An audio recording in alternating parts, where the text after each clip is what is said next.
తాతగారు, కృష్ణాష్టమి వస్తున్నది కదా, కృష్ణుడి కథలు ఏమైనా చెప్తారా అని అడిగాం. కాదు, కృష్ణాష్టమి రోజే కాదు, దశావతారాల రోజుల్లో కూడా మీరు చక్కగా ధ్యానం చేసుకోగలిగేందుకు ధ్యాన శ్లోకాలు చెప్తాను, నెమ్మదిగా చెప్తాను, కంఠస్థం చేసుకోండి అని ఇలా చెప్పడం మొదలుపెట్టారు. విష్ణుమూర్తి దశావతారాల్లో మొట్టమొదటిదైన మత్స్యావతారం. శ్లోకం ఇలా ఉంది: నిర్మగ్న శృతిజాల మార్గణ దశాదత్తక్షణైర్వీక్షణైః అంతస్తన్వదివారవింద గహనా న్యోదన్వతీనామపాం నిష్ప్రత్యూహ తరంగ రింఖణమిదః ప్రత్యూఢ పాదశ్చటా డోలారోహ సదోహలం భగవతో మాత్స్యం వపుః పాతు నః. దీని వివరణ చెప్తాను వినండి. ఈ శ్లోకంలో మత్స్యావతారాన్ని వర్ణిస్తున్నారు. మత్స్యావతార ఉపాసనం, ధ్యానం కేతుదోషాన్ని పోగొడుతుంది అని జ్యోతిశాస్త్రం చెప్తున్నది. కనుక ఈ శ్లోకాన్ని కేతుగ్రహ దోషం ఉన్నవాళ్ళు పారాయణం చేస్తారు. సోమకాసురుడు వేదాలను దొంగలించి సముద్ర గర్భంలో పాతాళంలో దాచి ఉంచాడు. ఇలా సముద్ర గర్భంలో దాచి ఉంచిన వేదాలను వెతకడం కోసం స్వామి మత్స్యరూపాన్ని ధరించి నీళ్లల్లో వెతుకుతూ తన విశాలములైన నయనాలను అటు ఇటు ప్రసరింపచేస్తున్నాడు. ఇలా ప్రసరింపబడిన నయనాల శోభ ఆ సముద్ర జలాలకు వికసించిన కమలాల అందాన్ని సంతరించిందిట. ఇక జలతరంగాలు ధ్వని చేస్తూ అటు ఇటు ఆటోపంగా ఉవ్వెత్తున ఎగసిపడుతున్నవి. ఇలా ఎగసిపడుతున్న తరంగాలు డోలల వలె, అంటే ఉయ్యాల వలె ఏర్పడగా ఈ తరంగ డోలికలలో స్వామి డోలోత్సవాన్ని జరుపుకుంటున్నట్టుగా ఉంది. ఇట్టి స్వామి మనల్ని రక్షించుగాక. ఇక దశావతారాల్లో రెండవదైన శ్రీ కూర్మావతారం. దాని శ్లోకం ఇలా ఉంది: అవ్యాసుర్భువనత్రయీ మునిభృతం కండూయనైరద్రిణా నిద్రాణస్య పరస్య కూర్మ వపుషో నిశ్వాస వాతోర్మయః యద్విక్షేపణ సంస్కృతోదధిపయః ప్రేంఖోళ పర్యంకికా నిత్యారోహణ నిర్వృతో విరహతే దేవ సహైవ శ్రియా. దీని వర్ణన చెప్తాను. ఈ కూర్మావతార శ్లోకం శనిదోషం ఉన్నవారు పారాయణ చేయాలి. స్వామి ఆదికూర్మంగా ఈ సమస్త ప్రకృతిని తన వీపుపై మోస్తున్నాడు. అయినా అప్పుడప్పుడు అవసరం పడితే కూర్మావతారాన్ని కూడా ఎత్తుతాడు. దేవదానవులు సముద్రాన్ని మధించినప్పుడు సముద్ర గర్భంలోనికి దిగిపోతున్న మందర పర్వతాన్ని తన వీపుపై నిలబెట్టడానికి స్వామి కూర్మరూపాన్ని ధరించాడు. ఇలా ధరింపబడిన మందర పర్వతం స్వామికి శరీరంపై ఏర్పడిన కండూతిని, అంటే దురదను దూరం చేయడానికా అన్నట్లు ఘర్షిస్తున్నది. ఈ ఘర్షణ వల్ల శరీరగతమైన కండూతి ఉపశమించి స్వామి మెల్లగా నిద్రలోకి జారుకున్నాడు.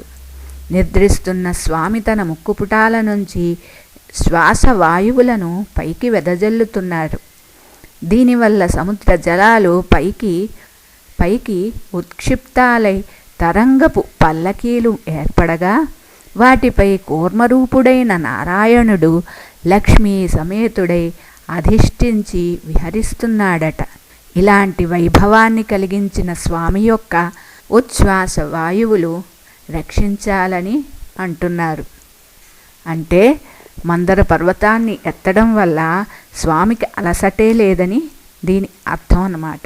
శ్రీ నారాయణుని దశావతారాల్లో తరువాతది శ్రీ వరాహావతారం. శ్లోకం ఇలా ఉంది: గోపాయేదనిశం జగంతి కుహనా పౌత్రీ పవిత్రీకృత బ్రహ్మాండః ప్రళయోర్మిఘోష గురుభిర్ఘోణారవై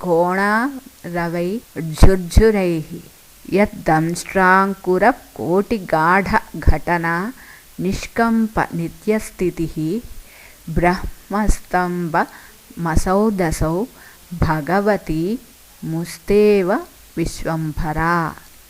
స్వామి ఎత్తిన అవతారాల్లో మూడవది వరాహావతారం. స్వామికి ఇది సహజ రూపం కాదు. హిరణ్యాక్షునిచే దొంగలింపబడిన భూమిని పాతాళంలోంచి పైకి ఉద్ధరించడానికి స్వామి స్వీకరించిన రూపం కనుక ఈ వరాహం కుహనావరాహం, అంటే స్వామి సంకల్పం చేత స్వీకరించబడింది. ఈయన నిరంతరము జగత్తులను రక్షించునుగాక అంటున్నారు. ఈ వ్యాజవరాహం ఘుర్జురిస్తూ తన ముక్కుపుటాలతోటి సముద్ర జలాలను బ్రహ్మాండ భాండంలోకి ఎగజిమ్ముతూ ఉంటే పై లోకాలన్నీ ప్రోక్షితాలై బ్రహ్మాండ భాండం పవిత్రమైనదట. ఈ మహావరాహం చేస్తున్న ఘుర్జురధ్వని ప్రళయ ఘోషలా ఉన్నదట. స్వామి యొక్క దంష్ట్రాకోటి చేత స్పృశింపబడిన ఒక చిన్న తుంగ ముస్తికల తగులుకొని తన్మయత్వం చేత నిశ్చలంగా ఉన్న భగవతి భూదేవి చతుర్ముఖ బ్రహ్మ మొదలు అచేతనమైన దుబ్బ వరకు ఉన్న సమస్త వస్తుజాలాన్ని అనాయాసంగా సృజించినదని దేశకులు చెప్తున్నారు. రాహుదోషం ఉన్నవాళ్ళు ఈ శ్లోకాన్ని పారాయణ చెయ్యాలి. నారాయణుని దశావతారాల్లో తరువాతది శ్రీ నారసింహావతారం. శ్లోకం ఇలా ఉంది: ప్రత్యాదిష్ట పురాతన ప్రహరణ గ్రామ క్షణం పాణిజై అవ్యాత్రేణి జగంత్యకుంఠ మహిమా వైకుంఠ కంఠీరవ యత్ప్రాదుర్భవనాదవంధ్య జఠరా యదృచ్ఛికాద్వేధసాం యా కాచిత్ సహసా మహాసుర గృహతూణ పితామహ్యభూత్. ప్రహ్లాదుని అనన్య నిష్టను, అచంచల విశ్వాసాన్ని, తన సర్వవ్యాపకతను లోకానికి వెల్లడి చేయడానికి స్వామి శ్రీ నరసింహావతారం ఎత్తారు. ఈ అవతారంలో స్వామి తన చేతి వేళ్లకు పుట్టిన గోళ్ల చేత ఒక్క క్షణం కాలం శంఖచక్రాది ప్రాచీన ఆయుధాల వైభవాన్ని దూరంగా నెట్టివేశారు. కనుకనే ఈయన సర్వప్రహరణాయుధుడు. ఏ వస్తువైనా ఆయుధంగా ధరించి శత్రు నిగ్రహణం చేయగలవాడు. అలాంటి అకుంఠిత ప్రభావం గల నారసింహ నారాయణుడు ముల్లోకాలను రక్షించుగాక అని ప్రార్థిస్తున్నారు.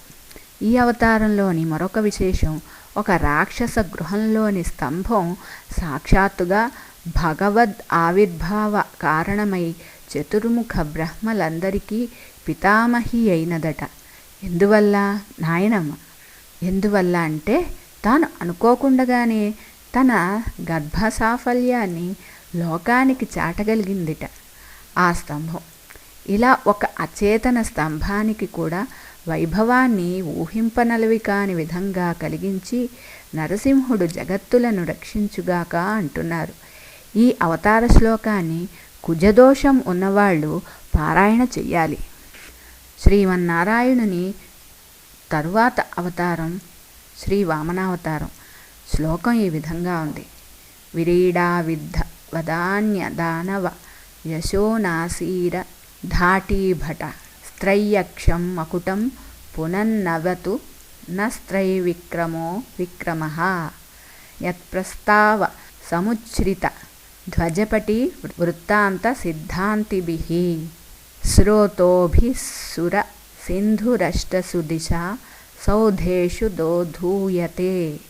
ఈ శ్లోకం వామన త్రివిక్రమ అవతారాలు రెండింటినీ వర్ణిస్తోంది. త్రివిక్రముడైన స్వామి యొక్క పాద విన్యాసము లజ్జాళువై శిరస్సు వంచిన బలిచక్రవర్తి కీర్తిని అధిగమించినదట. పరమేశ్వరుని కిరీటాన్ని పవిత్రీకరించినదట. త్రివిక్రమమూర్తి తాను 3 లోకాలను విజృంభించిన దశలో స్వామి పాదము నుండి పుట్టిన ఆకాశగంగ తన ప్రవాహాలు అనే విజయధ్వజాలను 8 దిక్కులు అనే మహాభవనాలపై అప్రతిహతంగా ప్రసరింపచేస్తూ త్రైవిక్రమ విక్రమ సమారంభణ సూచకంగా ఎత్తిబట్టిన 8 ధ్వజ పటములేనని సిద్ధాంతులు స్వీకరించేట్లుగా అమరి ఉన్నదట. ఈ శ్లోకాన్ని పారాయణ చేసిన వారికి గురుదోషం ఉండదు. నారాయణుని తరువాత అవతారం శ్రీ పరశురామ అవతారం. శ్లోకం ఇలా ఉంది: క్రోధాగ్నిం జమదగ్ని పీడన భవం సంతర్పయిష్యన్ క్రమాత్ అక్షత్రామిహ సంతత క్షయమిమాం త్రిసప్తకృత్వః క్షితిం దత్వా కర్మణి దక్షిణాం క్వచన తామాస్కంద్య సింధుం వసన్ ఆబ్రహ్మణ్యమపాకరోతు భగవాన్ ఆబ్రహ్మకీటం మునిః. తన తండ్రి అయిన జమదగ్నిని కార్తవీర్యార్జునుడు తన సోదరులతో కలిసి వధించినందువలన కలిగిన మహాక్రోధాగ్నిని తృప్తిపరచగోరి 21 సార్లు క్షత్రియలోకాన్ని సంహరించాడు పరశురాముడు.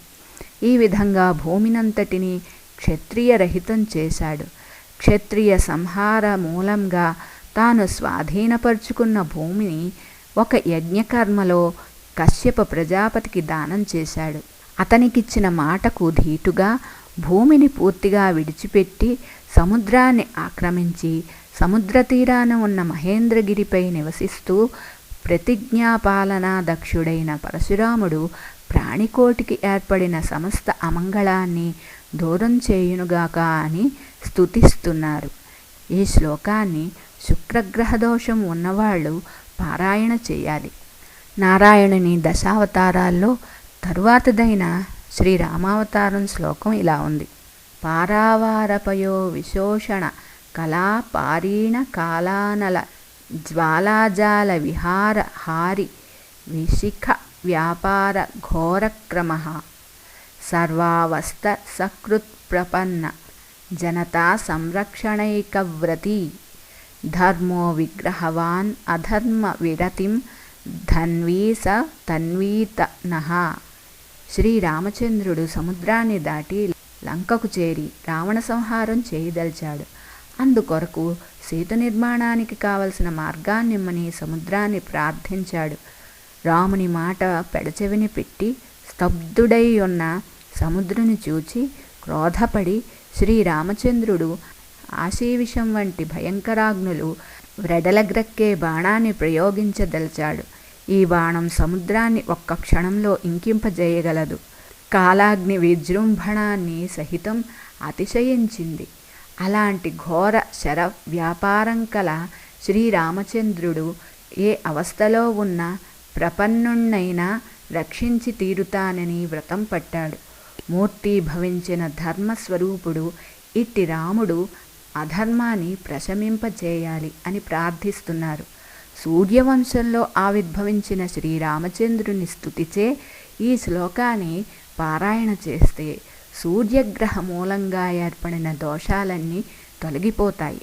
నారాయణుని దశావతారాల్లో తరువాత అవతారమైన శ్రీ బలరామావతారం శ్లోకం ఇలా ఉంది: ఫక్కత్కౌరవ పట్టణ ప్రభృతయః ప్రాస్త ప్రలంబాదయః తాళాంకస్య తథా విధా విహృతయ స్తన్వంతు భద్రాణి నః. క్షీరం శర్కర ఏవ యాభిరపృథగ్భూతాః ప్రభూతైర్గుణైః ఆకౌమారక. క్షీరం శర్కర ఏవ యాభిరపృథగ్భూతాః ప్రభూతైర్గుణైః ఆకౌమారక మస్వదంత జగతో కృష్ణస్య తాః కేళయః. స్వామి కృష్ణుడిగా అవతరించడానికి ముందు దేవకీ గర్భాన షడ్గర్భులు పుట్టి కంసుని చేత అసూలు బాసినారు. తరువాత దేవకీ గర్భగతమైన నాగదోషాన్ని పోద్రోలడానిక అన్నట్లు ఆదిశేషుడు 7వ గర్భంగా తాను ప్రవేశించి దేవకీ గర్భ శుద్ధిని కలిగించి అక్కడ నుండి లాగబడిన వాడై రోహిణీ గర్భంలో ప్రవేశించి రోహిణేయుడుగా పుట్టాడు. ఇది భగవానుని ధామమైన శేషుని అవతారము. దీన్ని బుద్ధావతార స్థానంలో దేశకులు పరిగ్రహించారు. ఈయన మహాబలవంతుడవటం చేత బలభద్రుడుగా ప్రసిద్ధి చెందాడు. ఈ అవతారంలో కౌరవుల నివాసమైన హస్తినాపురాన్ని తన నాగలితో పెకలింపబోవడం, ప్రలంబాదులను సంహరించడం, యమునా మార్గాన్ని అడ్డడం, ఇలాంటివే ఎన్నో లీలలు చేశారు. ఈ లీలలన్నీ మనలను రక్షించునుగాక అంటున్నారు. మరి ఈ లీలలు వేరుగా ఎందుకని భావించడం లేదు అన్న ప్రశ్నకు సమాధానమిస్తూ, పాలలో చక్కెరలా బలరామ లీలలన్నీ గుణవైభవంతో కృష్ణలీలలలో కలిసిపోయి లోకం చేత ఆస్వాదింపబడినాయట. అందుకు బలరామావతార శ్లోక పారాయణం గుళిక దోషాన్ని పోగొడుతుంది. శ్రీనారాయణుని దశావతారాల్లో తర్వాత అవతారమైన శ్రీకృష్ణావతారం యొక్క శ్లోకం నాథాయైవ నమః పదం భవతు నః చిత్రైః చరిత్రక్రమైః భూయోభిర్భువనాన్యమోని కుహనా గోపాయ గోపాయతే కాళిందీరసికాయ కాళియ ఫణిస్పార స్ఫటావాటిక రంగోత్సంగ విశంక చంక్రమ ధురా పర్యాయ చర్యాయతే. తన చిత్ర విచిత్రములైన చరిత్ర క్రమాలతో తన లీలావైభవాన్ని లోకానికి చూపి ఈ భువనాలన్నింటినీ రక్షించే గోపనాథునికి ప్రణతులు అంటున్నారు. ఆ స్వామి నిరంతరం కాళిందీ నదీ తీరంలో తమాల వృక్షాలలో దాగుడుమూతలాడుతూ సుర పొన్నల నెక్కుతూ క్రీడిస్తూ ఉంటాడు. స్వామి బాల్య క్రీడలకు ప్రత్యక్ష సాక్షి కాళిందీ జల ప్రవాహాలే. అంతేకాదు, స్వామి చేసిన లీలలలో కాళీయ మర్దనం చాలా గొప్పది. దుష్టోరగపు ఫణావళిపై లీలాతాండవం చేసి అతని పీచమనర్చిన వీరకిశోరం శ్రీకృష్ణస్వామి. ఇట్టి కృష్ణస్వామికి ప్రణతులు అంటున్నారు. కృష్ణచంద్ర లీలా నిరూపకమైన ఈ శ్లోకాన్ని పఠిస్తే చంద్రగ్రహ దోషం పోతుందట.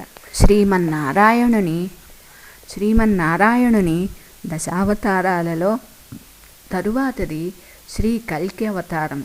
దాని శ్లోకం ఇలా ఉంది: భావిన్యా దశయా భవన్నిహ భవధ్వంసాయ నః కల్పతాం కల్కి విష్ణుశయస్సుతః కలికథా కాలుష్య కూలంకషః నిశ్శేష క్షత కంటకే క్షితితలే ధరాజలౌఘైః ధ్రువం ధర్మం కార్తయుగం ప్రరోహయతి యన్నిస్త్రీంశ ధారాధరః.